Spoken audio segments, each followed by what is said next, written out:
Ladies and gentlemen, please welcome the awesome, one and only PRIP, Ravindran.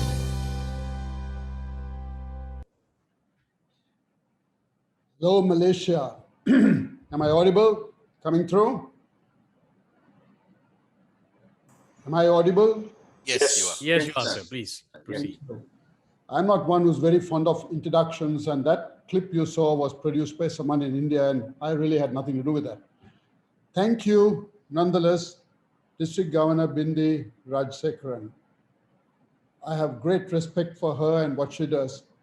Thank you for inviting me to this important event, focusing on an aspect of life which is paramount in its significance. That you are doing this with Rotaract and Interact is particularly pleasing to me. What a grand and productive way to start your year, Bindi. But of course, considering your considerable talents, which I've observed over many years, I'm not surprised at all. I have to confess that when I saw the elite list of speakers you have scheduled, including the very eminent personality from Bhutan, I felt a little intimidated and wondered whether I should withdraw from this event. But knowing you, I could not let you down because you firmed this up with me many months ago. But I must tell you, I did have a small role to play in the formation of environment becoming our seventh area of focus.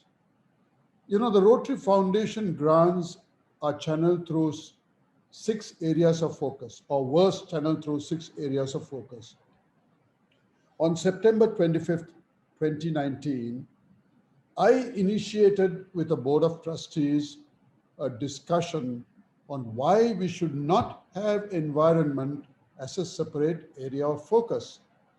I submitted that satisfying ourselves that projects which pertain to climate change and the environment being handled via the other 6 areas of focus was not nearly adequate. I was convinced that we could not continue to ignore calls around us for many young people all over the world who in massive outward displays were literally beseeching the attention of us adults to climate change. Some of the first such youth rallies began in Australia, and it spread from there to the Pacific Islands, to India, into Turkey, and across Europe and the US as students kicked off what organizers were calling a global climate strike. The last straw which thrust me to react was the cutting words of a 16-year-old schoolgirl then, Greta Thunberg, speaking at the UN when she said, "You have stolen my dreams. You have stolen my childhood with your empty words.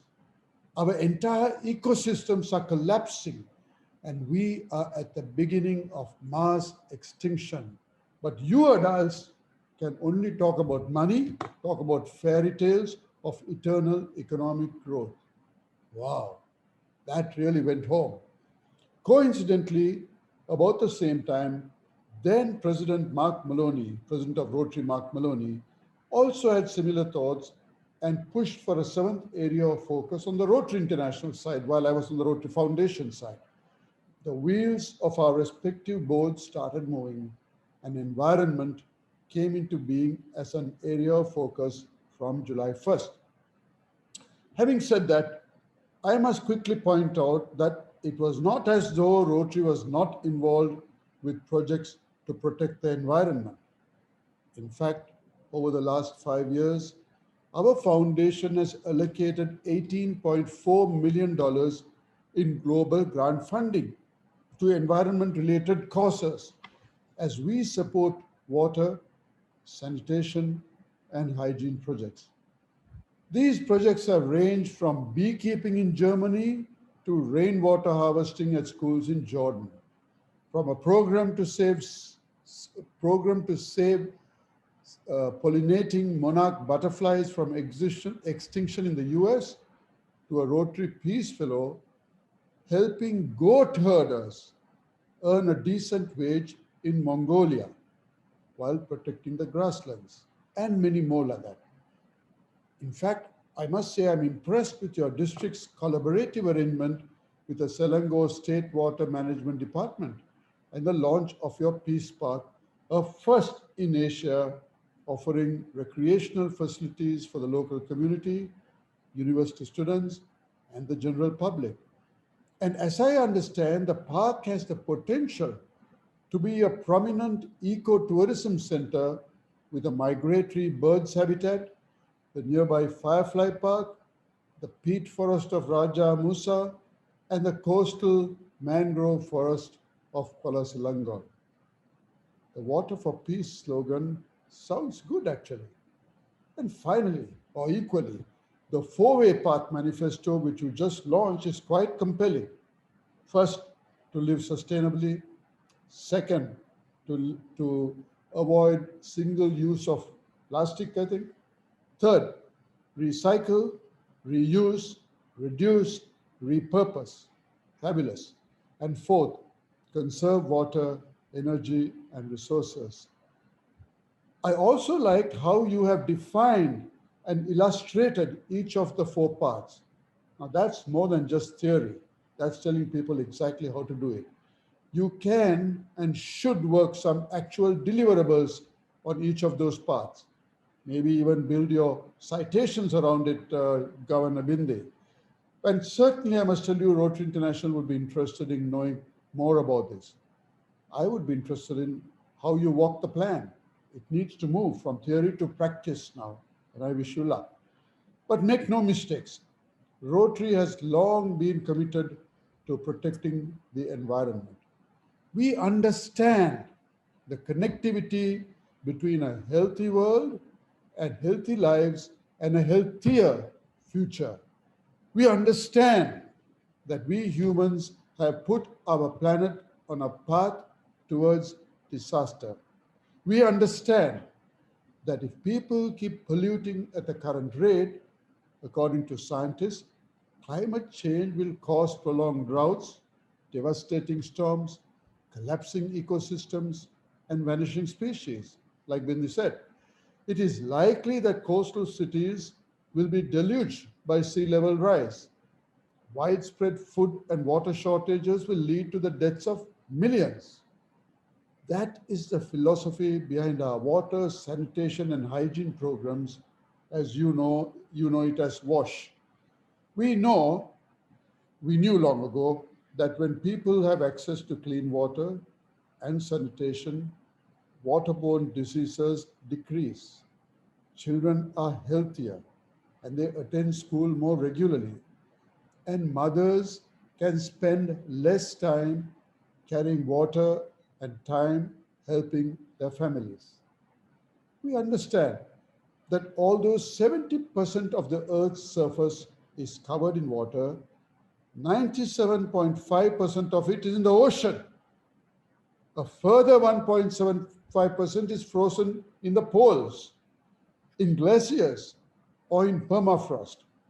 So the world actually has to rely on just 0.75% of the planet's available water, almost all of which is subterranean groundwater. Thus, Samuel Taylor Coleridge's poem, where the marooned sailor famously lamented the paradox of water, water everywhere, but not a drop to drink, is tragically true. Water is at the heart of everything we do, my friends. It is critical to our well-being. It is a key growth driver, and it is central pillar in the agenda for sustainable development. Equally, we understand that the global climate change crisis is inextricably linked to water. Climate change is increasing inconsistency in the water cycle. It reduces extreme weather events.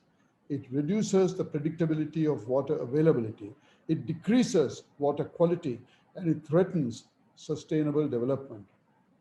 Now, being ignorant of these repercussions is not an antidote for inaction today.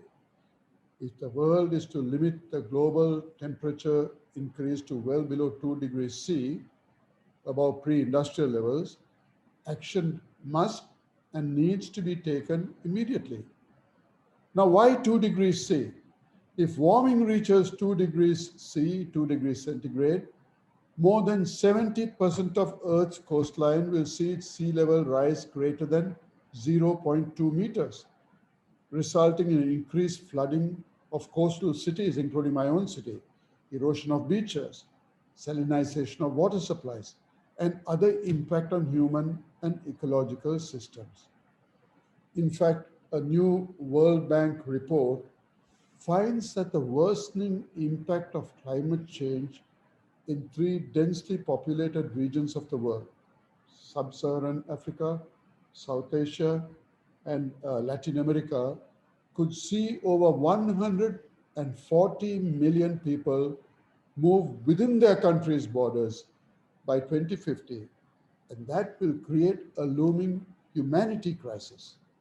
I just read that already in Madagascar, hunger has left people eating raw red cactus fruits, wild leaves, even the very locusts that help decimate crops. Part of the country is experiencing its worst drought in decades, and the World Food Programme warns that 1.14 million people are food insecure and 400,000 people are heading towards starvation. Right now, this week, today, in Oregon, Washington, and Western Canada, authorities are investigating more than 800 deaths, according to the Washington Post, potentially linked to the punishing heat they're experiencing right now. The heat wave baking the US Pacific Northwest and British Columbia, reaching temperatures of 115 degrees Fahrenheit, is of an intensity never recorded by modern humans. By one measure, it is more rare than a once in 1,000 years. Once in 1,000 years happening right now in Canada and Western US. Again, put down to climate change. Ever since climate change became a concern, the focus of public debate has largely been on mitigation, limiting greenhouse gas emissions, capturing carbon, and transitioning to renewable energy. I always say I have to walk my talk, and I can tell you from personal example that in my own business in Sri Lanka, we now focus on what is called the triple bottom line. The triple bottom line, not just profits, triple bottom line includes planet, people, and profits. In fact, I tell my managers, you guys focus on the profits and let me focus on the planet and people. Or in commercial terms, social, environmental, and financial.